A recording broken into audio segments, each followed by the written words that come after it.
কক্সবাজারে বিজিবির মানবিক উদ্যোগ, অসহায়দের বিনামূল্যে চিকিৎসা, অনুদান ও উপহার বিতরণ।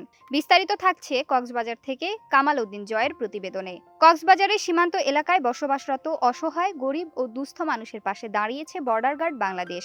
বিনামূল্যে চিকিৎসা সেবা ও ঔষধ বিতরণের পাশাপাশি স্থানীয় ধর্মীয় ও শিক্ষা প্রতিষ্ঠানে অনুদান এবং শিক্ষার্থীদের মাঝে উপহার সামগ্রী প্রদান করা হয়েছে।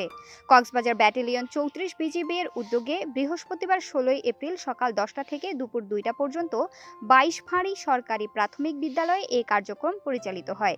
এতে প্রায় ২৭৯ জন অসহায় ও দুস্থ মানুষকে বিনামূল্যে চিকিৎসা সেবা ও প্রয়োজনীয় ওষুধ দেওয়া হয়।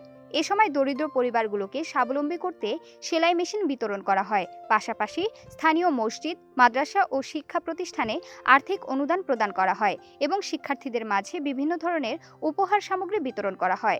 কক্সবাজার ব্যাটালিয়নের অধিনায়ক lieutenant colonel SM. Khairul Alam, পিবিজিএম PSC বলেন, বিজিবি শুধু সীমান্ত নিরাপত্তাই নয়, মাদক ও চোরাচালান প্রতিরোধের পাশাপাশি সমাজের দরিদ্র ও বিপন্ন মানুষের আর্থসামাজিক উন্নয়নে কাজ করে যাচ্ছে।